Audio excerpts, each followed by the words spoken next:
नमस्कार, vision IAS के news today के इस अंक में आप सभी का स्वागत है। इस अंक में हम आपके लिए लेकर आए हैं यूपीएससी परीक्षा की दृष्टि से महत्वपूर्ण कुछ अहम खबरें। इस अंक के साथ मैं हूँ दिव्या तोमर। आइए सबसे पहले जानते हैं इस अंक की हेडलाइंस के बारे में। राष्ट्रीय स्वास्थ्य मिशन ने असम में प्रोजेक्ट निरामय की शुरुआत की। एक अध्ययन के मुताबिक वर्ष 2021 में महासागरीय तापन के रिकॉर्ड स्तर पर होने की वजह से तटीय समुदायों को सतर्क रहना चाहिए। उच्चतम न्यायालय ने स्पष्ट किया कि बैंकों की कार्रवाई के विरुद्ध रिट याचिका सुनवाई योग्य नहीं। यूक्रेन युद्ध के वास्तविक जोखिम के बीच नाटो रूस वार्ता में गतिरोध पैदा हुआ और एक समिति के मुताबिक शून्य बजट प्राकृतिक कृषि से उपज की हानि हो सकती है। और आइए अब खबरों पर विस्तार से चर्चा करते हैं।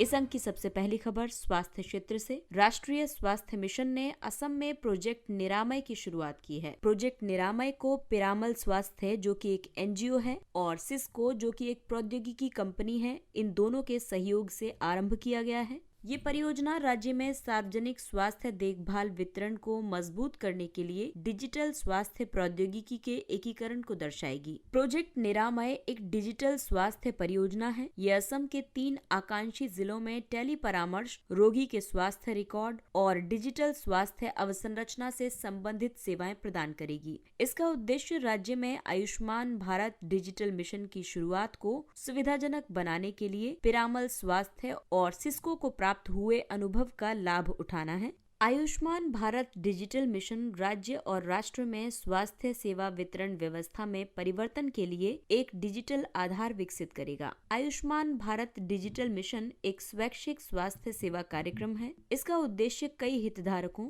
जैसे कि डॉक्टर, अस्पतालों, नागरिकों आदि को एक एकीकृत डिजिटल स्वास्थ्य बुनियादी ढांचे से जोड़ना है। इससे इनके बीच मौजूद अंतराल को कम किया जा सकेगा। ये समेकित प्रौद्योगिकी मंच अमृत पर आधारित है। अमृत यानी कि एकीकृत तकनीकों के माध्यम से सुलभ चिकित्सा रिकॉर्ड। अमृत एक स्वदेशी एकीकृत स्वास्थ्य प्रौद्योगिकी मंच है। ये एक तकनीकी प्लेटफॉर्म के माध्यम से लाभार्थी प्रबंधन और रोग संबंधी निर्णय लेने में सक्षम बनाता है। ये विशिष्ट, लागत प्रभावी और कम वजन वाले हार्डवेयर और सॉफ्टवेयर को शामिल करेगा। इससे लाभ से वंचित देश की विशाल आबादी को बहुत सस्ती गुणवत्तापूर्ण स्वास्थ्य सेवा प्रदान की जा सकेगी। इस पहल का महत्व ये है कि ये स्वास्थ्य पर होने वाले अत्यधिक व्यय को कम करेगा और इससे सुदूर क्षेत्रों तक स्वास्थ्य सेवा का विस्तार किया जा सकेगा। प्रोजेक्ट निरामय के कई पहलू होंगे जैसे कि टेलीमेडिसिन। इसमें रोगी डॉक्टर संचार, रोगी की निगरानी और ई प्रिस्क्रिप्शन प्रदान किया जाएगा। वहीं बिग डेटा के तहत रोगी की भर्ती दर का पूर्वानुमान, रणनीतिक योजना और मानवीय गलतियों को कम करने पर ध्यान दिया जाएगा। इसके अलावा इंटरनेट ऑफ थिंग्स के माध्यम से दूर से भी रोगियों की निगरानी की जा सकेगी, जोखिम का आकलन लगाया जा सकेगा और स्वास्थ्य स्थिति का पूर्वानुमान किया जा सकेगा।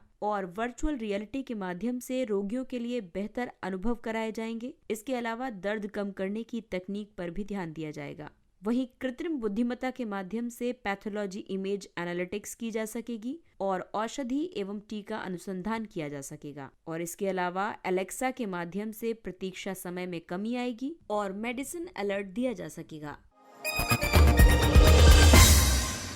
अगली खबर पेपर 3 के टॉपिक पर्यावरण एवं जलवायु परिवर्तन से संबंधित है। एक अध्ययन के मुताबिक वर्ष 2021 में महासागरीय तापन के रिकॉर्ड स्तर पर होने की वजह से तटीय समुदायों को सतर्क रहना चाहिए। हाल ही में महासागरीय तापन पर किए गए वार्षिक अध्ययन ओशन हीट कंटेंट के मुताबिक 1980 के दशक के अंतिम वर्षों से महासागरों के तापमान में स्पष्ट वृद्धि देखी जा रही है। वर्ष 1958 से 1985 की तुलना में वर्ष 1986 से 1921 में तापन दरों में 8 गुना बढ़ोतरी दर्ज की गई है। महासागरों से ऊपर लगभग 2000 मीटर की ऊंचाई पर वर्ष 2021 में 235 जेटाजूल ऊष्मा अवशोषित हुई। ये वर्ष 1981 से 2010 के औसत से ज्यादा है। और आइए अब आपको बताते हैं महासागरीय तापन के बारे में। महासागरों में अधिकतर तापन ग्रीन हाउस गैस उत्सर्जन के अवशोषण की वजह से होता है। इससे समुद्र के तापमान में वृद्धि होती है। वायु के तापमान की तुलना में महासागरीय तापन जलवायु संकट का एक बेहतर संकेतक है। इसका कारण ये है कि अल नीनो और ला नीना जैसे प्राकृतिक चक्र समुद्र के गर्म होने में अपेक्षाकृत सीमित भूमिका निभाते हैं। अल नीनो के दौरान महासागर ऊष्मा पैदा करते हैं, इससे वैश्विक तापमान में वृद्धि होती है, और वहीं ला नीना के दौरान महासागर ऊष्मा को ग्रहण करते हैं। ये ऊष्मा सतह से समुद्र की गहराई में जमा हो जाती है। इस महासागरीय तापन के कई प्रभाव होते हैं, जैसे कि इससे बर्फ के बहुत तेजी से पिघलने और जल का तापमान बढ़ने से समुद्र के स्तर में वृद्धि होगी, अधिक विनाशकारी तूफान और चक्रवात आएंगे, वर्षा भी बढ़ेगी और बाढ़ का खतरा भी बना रहेगा। समुद्र का जल अलग अलग जल घनत्व के हिसाब से स्तरों में बढ़ जाएगा। समुद्र में रहने वाले जीव बहुत प्रभावित होंगे, क्योंकि इससे गहराई में बहुत कम ऑक्सीजन पहुंचेगी। और आइए अब आपको बताते हैं कि महासागरीय तापन को कम करने के लिए क्या किया जा सकता है। समुद्र के बढ़ते तापमान को जलवायु जोखिम के आकलन, उसके प्रति अनुकूलन और उसके समापन की प्रक्रियाओं में शामिल किया जाना चाहिए। जितना जल्दी हो सके शुद्ध शून्य कार्बन उत्सर्जन की स्थिति प्राप्त करनी चाहिए। पेरिस समझौते द्वारा निर्धारित शमन लक्ष्यों को प्राप्त करने की जरूरत है। इसके अलावा समुद्री संरक्षित क्षेत्रों की स्थापना करनी चाहिए और अनुकूल उपाय करने चाहिए। उच्चतम न्यायालय ने स्पष्ट किया कि बैंकों की कार्यवाही के विरुद्ध रिट याचिका सुनवाई योग्य नहीं है। उच्चतम न्यायालय ने ये माना है कि निजी बैंकों या परिसंपत्ति पुनर्निर्माण कंपनियों यानी ARC द्वारा सरफेसी अधिनियम के तहत शुरू की गई कार्यवाही को चुनौती देने वाली एक रिट याचिका सुनवाई योग्य नहीं है। सरफेसी अधिनियम के तहत शुरू की गई कार्यवाही से दुखी उधारकर्ताओं को उसी कानून से राहत मिलेगी। इसका कारण ये है कि सरफेसी अधिनियम बहुत जल्दी और प्रभावी कानूनी उपाय प्रदान करता है। हाल ही में कर्नाटक उच्च न्यायालय में उधारकर्ताओं ने संविधान के अनुच्छेद 226 के तहत रिट याचिकाएं दायर की थी। ये याचिकाएं एक परिसंपत्ति पुनर्निर्माण कंपनी के खिलाफ थी। उच्चतम न्यायालय का यह निर्णय इन्हीं याचिकाओं के विरुद्ध अपील में आया है। वित्तीय आस्तियों का प्रतिभूतिकरण और पुनर्गठन तथा प्रतिभूति हित का प्रवर्तन अधिनियम 2002, इसे शॉर्ट में सरफेसी एक्ट के नाम से भी जाना जाता है। ये न्यायालयों के हस्तक्षेप के बिना बैड लोन्स या गैर निष्पादित परिसंपत्तियों यानी NPAs के पुनर्गठन में मदद करता है। अधिनियम ARCs को बैड लोन्स या NPAs के प्रतिभूतिकरण और परिसंपत्ति पुनर्गठन को सुविधाजनक बनाने के लिए अधिकार प्रदान करता है। इससे जल्दी समाधान मिलता है और व्यवस्था में तरलता सुनिश्चित की जा सकती है। ARCs को कंपनी अधिनियम के तहत कंपनी घोषित किया गया है। साथ ही इन्हें सरफेसी एक्ट 2002 के तहत RBI में पंजीकृत किया गया है। यदि कर्जदार से ऋण नहीं चुकाया जाता है तो ये केवल सुरक्षित ऋणदाताओं को ही जमानत के रूप में रखी गई परिसंपत्ति पर अधिकार करने की अनुमति देता है। सुरक्षित ऋणदाता वे होते हैं जिनसे ऋण लेने के बदले में उधारकर्ता उनके पास कोई संपत्ति गिरवी रखता है। और आइए अब जानते हैं कुछ महत्वपूर्ण परिभाषाओं के बारे में। सबसे पहले बात करते हैं परिसंपत्ति पुनर्गठन की। जब बैंक दिए गए ऋणों, अग्रिमों या डिबेंचर्स की वसूली नहीं कर पाते हैं तो परिसंपत्ति पुनर्गठन के तहत बैंकों से अनुबंध करके इन्हें फिर से वसूल करने का प्रयास किया जाता है। ये कार्य ARCs करती हैं। दूसरा है प्रतिभूतिकरण। ये या तो योग्य खरीदारों को प्रतिभूति रसीद जारी करके या किसी अन्य माध्यम से बैंकों से वित्तीय संपत्ति की प्राप्ति है। ऐसी प्रतिभूति रसीदें वित्तीय आस्तियों में अविभाजित ब्याज को प्रस्तुत करेंगी। ARC या बैड बैंक, ये एक विशेष प्रकार का वित्तीय संस्थान है। ये बैंक की देनदारियों को परस्पर सहमत मूल्य पर खरीदता है। ये ऋण या संबंधित प्रतिभूतियों को स्वयं वसूलने का प्रयास करता है। यूक्रेन युद्ध के वास्तविक जोखिम के बीच नाटो रूस वार्ता में गतिरोध पैदा हुआ। ये वार्ता इसलिए आयोजित की गई थी क्योंकि रूस ने यूक्रेन की पूर्वी सीमा के पास युद्ध के लिए तैयार सैनिकों और भारी सैन्य उपकरणों आदि की तैनाती कर दी है। इस वार्ता के दौरान उत्तरी अटलांटिक संधि संगठन यानी नाटो और अमेरिका ने यूक्रेन पर तनाव कम करने के लिए प्रमुख रूसी सुरक्षा मांगों को अस्वीकार कर दिया है। रूस की मांग ये थी कि नाटो यूक्रेन और रूस के अन्य पड़ोसी देशों से अपने सैनिकों और सैन्य उपकरणों को हटा ले। तो आइए सबसे पहले आपको ले चलते हैं इस संकट की पृष्ठभूमि में। दरअसल रूस यूक्रेन संकट वर्ष 2014 में शुरू हुआ था। रूस द्वारा यूक्रेन के क्रीमिया क्षेत्र पर अधिकार करने के बाद नवंबर 2014 से अलगाववादी क्षेत्रों में यूक्रेन की सेना और रूस समर्थक अलगाववादियों के बीच एक उग्र संघर्ष जारी है। वर्ष 2015 में मिन्स्क II शांति समझौते पर हस्ताक्षर किए गए थे। इसमें फ्रांस और जर्मनी मध्यस्थ थे।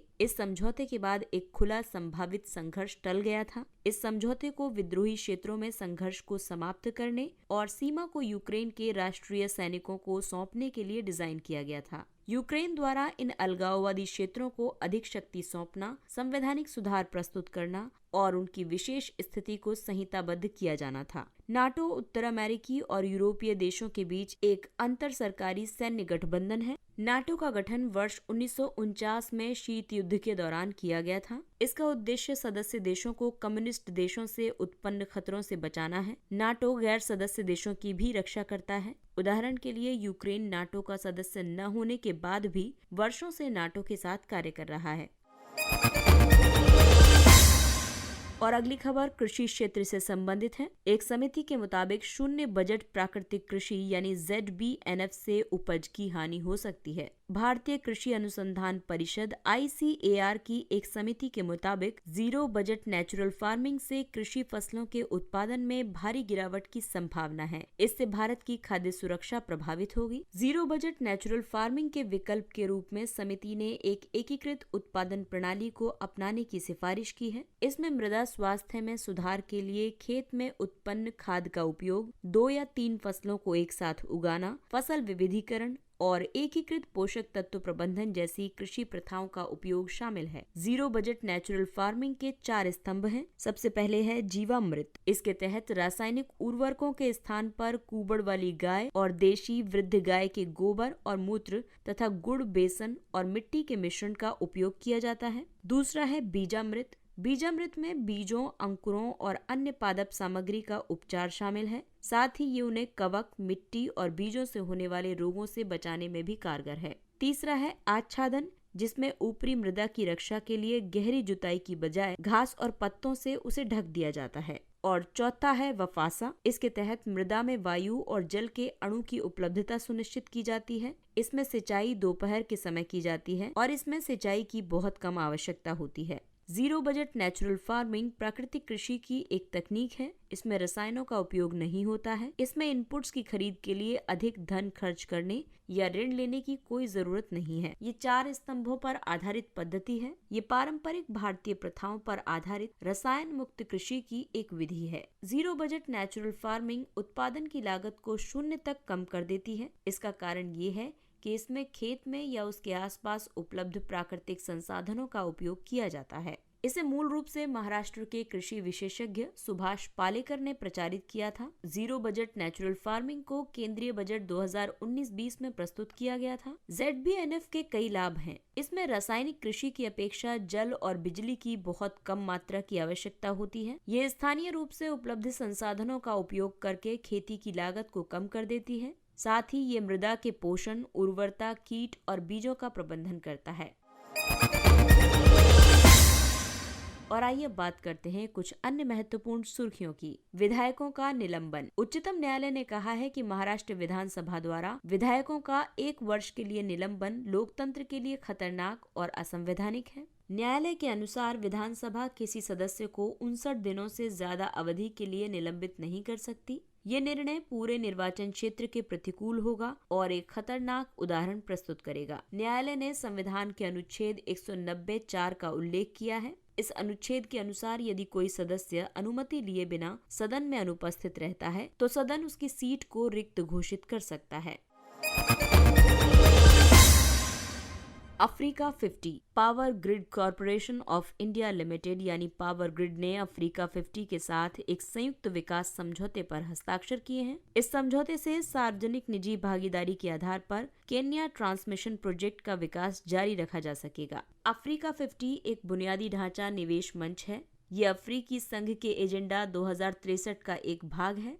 इसका उद्देश्य अफ्रीका के बुनियादी ढांचे के वित्त पोषण में व्याप्त अंतराल को समाप्त करना है। इस समझौते का काफी महत्व होगा। समझौता संपन्न होने से भारत और अफ्रीका के बीच आपसी निर्भरता बढ़ती जा रही है। इस कारण तेजी से बढ़ रहे वैश्वीकरण के इस दौर में भारत और अफ्रीका देशों के बीच संबंध बहुत महत्वपूर्ण होते जा रहे हैं। इसमें ऊर्जा क्षेत्र ने विशेष ध्यान आकर्षित किया है, क्योंकि इस क्षेत्र ने भारत अफ्रीका संबंधों में महत्वपूर्ण भूमिका निभाई है। प्रधानमंत्री गरीब कल्याण अन्न योजना। प्रधानमंत्री गरीब कल्याण अन्न योजना के तहत सरकार ने अब तक कुल 759 लाख मीट्रिक टन खाद्यान्न का आवंटन किया है। प्रधानमंत्री गरीब कल्याण अन्न योजना को आत्मनिर्भर भारत के एक भाग के रूप में आरंभ किया गया था। इसके तहत कोविड-19 और लॉकडाउन के कारण आई आर्थिक कठिनाइयों का सामना कर रहे प्रवासियों और निर्धन व्यक्तियों को मुफ्त खाद्यान्न की आपूर्ति की गई थी। PMGKAY के अंतर्गत राष्ट्रीय खाद्य सुरक्षा अधिनियम के तहत पंजीकृत 80 करोड़ लाभार्थियों को राशन की दुकानों के माध्यम से प्रति माह 1 किलो दाल के साथ 5 किलो मुफ्त गेहूं या चावल प्रदान किए जाते हैं। शुरुआत में प्रथम चरण के तहत इसे केवल 3 महीने की अवधि के लिए शुरू किया गया था। बाद में इसे विभिन्न चरणों में बढ़ाया गया है। चरण 5, जो कि वर्तमान में चल रहा है, इस वर्ष मार्च तक लागू किया जाएगा। दीनदयाल बंदरगाह। दीनदयाल बंदरगाह ने 100 मिलियन कार्गो हैंडलिंग के आंकड़े को पार कर लिया है। इसके साथ ही ये वित्त वर्ष 2021-22 में इस आंकड़े को पार करने वाला पहला सरकारी क्षेत्र का प्रमुख बंदरगाह बन गया है। दीनदयाल बंदरगाह गुजरात के कच्छ जिले में है। इसे कांडला बंदरगाह के नाम से भी जाना जाता है। ये कच्छ की खाड़ी में स्थित है। ये पश्चिमी तट के प्रमुख बंदरगाहों में से एक है। स्वच्छ विद्यालय पुरस्कार 2021-22। इसे शिक्षा मंत्रालय द्वारा शुरू किया गया है। इसे पहली बार स्कूल शिक्षा और साक्षरता विभाग ने वर्ष 2016-17 में आरंभ किया था। ये स्कूलों में सुरक्षित और उचित स्वच्छता प्रथाओं तथा बच्चों के बीच स्वच्छता पूर्ण व्यवहार को बढ़ावा देने पर विशेष ध्यान देता है। छात्रों की उपस्थिति, स्कूल छोड़ने की दर और सीखने के परिणामों में जल स्वच्छता एवं सफाई की महत्वपूर्ण भूमिका होती है। इसमें ग्रामीण और शहरी दोनों क्षेत्रों में सभी श्रेणियों के विद्यालय हिस्सा ले सकते हैं। इसके तहत स्कूलों का मूल्यांकन 6 उप श्रेणियों में किया जाएगा, जिसमें शामिल है जल, स्वच्छता, साबुन से हाथ धोना, संचालन और रखरखाव, व्यवहार परिवर्तन एवं क्षमता निर्माण, और एक नई शामिल की गई श्रेणी कोविड-19 के विरुद्ध तैयारी और प्रतिक्रिया है। 25वां राष्ट्रीय युवा महोत्सव 2022। स्वामी विवेकानंद की 159वीं जयंती पर प्रधानमंत्री ने 25वें राष्ट्रीय युवा महोत्सव 2022 का उद्घाटन किया। राष्ट्रीय युवा महोत्सव प्रतिस्पर्धी गतिविधियों सहित अन्य विभिन्न क्रियाकलापों के साथ युवाओं की एक वार्षिक सभा है। इसका उद्देश्य युवा नागरिकों को राष्ट्र निर्माण की दिशा में प्रेरित करना, एकजुट करना और सक्रिय करना है, ताकि जनसांख्यिकीय लाभांश की वास्तविक क्षमता को अनुभव किया जा सके। राष्ट्रीय युवा महोत्सव को पहली बार वर्ष 1995 में शुरू किया गया था। इसे नेहरू युवा केंद्र संगठन और राष्ट्रीय सेवा योजना के सहयोग से राष्ट्रीय एकता शिविर के कार्यक्रम के तहत एक गतिविधि के रूप में आरंभ किया गया था। आर्कसिव, ये कार्नेल विश्वविद्यालय में स्थित है। ये भौतिकविदों, खगोलविदों, कंप्यूटर वैज्ञानिकों और गणितज्ञों के लिए शोध पत्रों का एक ऑनलाइन भंडार है। इसी तरह बायोरेक्सिव और मेड्रेक्सिव कोविड में अनुसंधान के लिए भंडार हैं।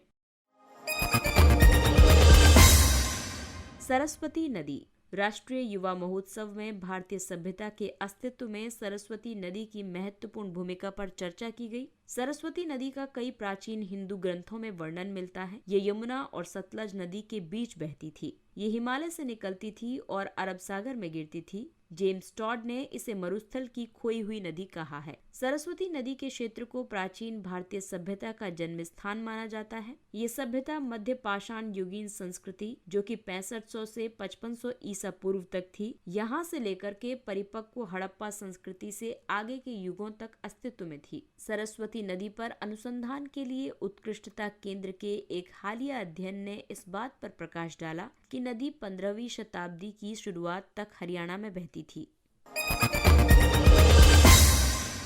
Broadcast audience research council, BARC. सूचना एवं प्रसारण मंत्रालय ने बार्क से न्यूज चैनलों के लिए टेलीविजन रेटिंग पॉइंट यानी टीआरपी जारी करने को कहा है। टीआरपी ये निर्धारित करने का साधन है कि कौन से कार्यक्रम सबसे अधिक देखे जाते हैं। टीआरपी दर्शकों की पसंद का सूचक है। बारोमीटर का उपयोग करके टीआरपी की गणना करता है। बार्क एक संयुक्त उद्योग निकाय है।